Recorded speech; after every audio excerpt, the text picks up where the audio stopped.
Not at all. So, Matt, Terry, Matt in particular, you spoke about policy work that Abacus is involved. Can you speak a bit more about that? What does that look like? At what levels?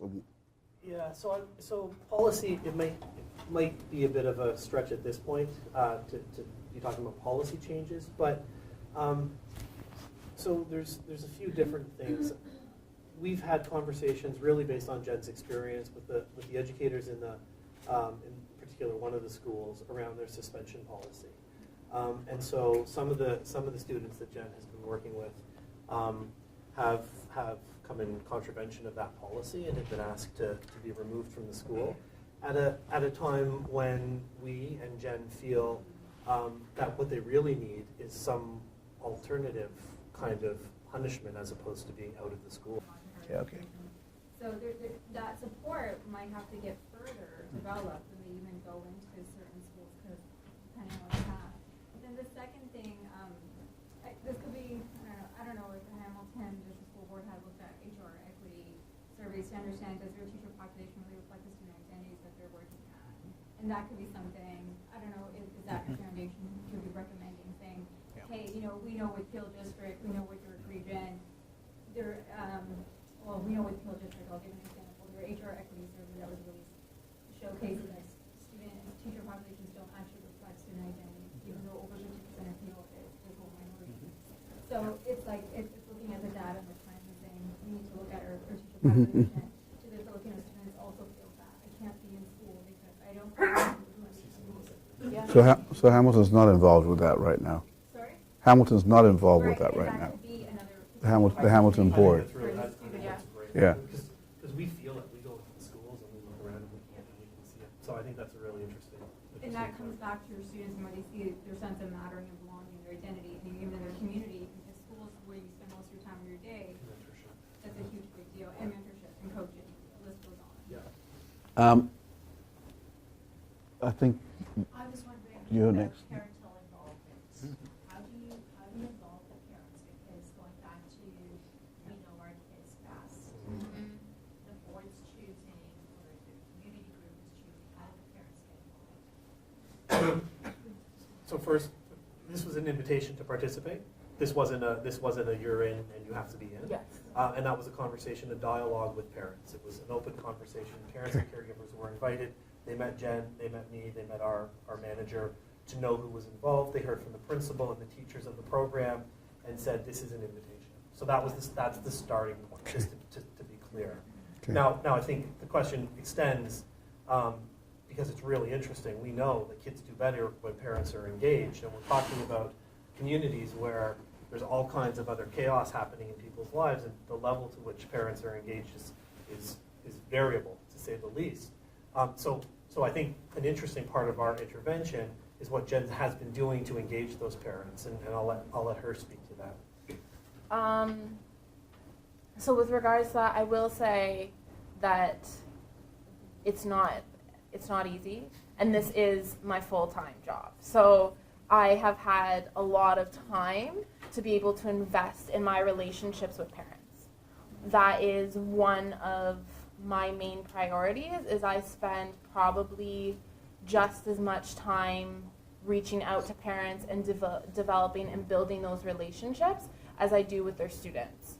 The second thing I'll say is really it was depending on the parent, it was either anywhere on the spectrum of engagement in the first year of the program. Mm-hmm. The turning point came in summer when we were still running programming in various different forms, and the students saw, or the families, the students and the parents, saw that I was still there, that I was picking their kids up at 7 in the morning to take them to programming, right? That there was a carpool of students going to programming, that when they had an opportunity to go to leadership camp, an overnight leadership camp, if there was things that they didn't need, we as the foundation were making sure that they had. We're going through their packing list with them, right? And that really came as a turning point for the relationships with parents, for them to see, I think, me in a different light than someone who works within the education system, and build those relationships. One more question, and then we. Well, I've already asked. Somebody who hasn't asked that? So the role that you're playing is fantastic. It's really listening to kids and responding and giving them hope. I'm wondering about your relationship with the teachers and how you see your role as an agent of change with teachers in order, and if there's documentation or assessment or capturing what students are saying to kind of help others, including the educators, see the students differently than they might have otherwise.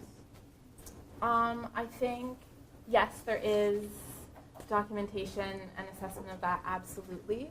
And that comes through our 8-year evaluation with HECO. In terms of, I think, and this has been alluded to a lot today, is the importance of the change of perception or change of attitudes towards students in the moment. So it would be great if we could capture all this information and at the end of 8 years be able to release themes of what's happening, but in the moment for what matters for those students. I think it happens in a couple of different ways. Is my relationship with teachers, I'm so fortunate to have the relationship with teachers that I do, because it really is a bit of a back and forth.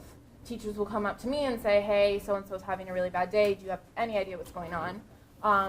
And I will come up to them and say, hey, this is the learning skill from the front of the report card that they chose to work on this week.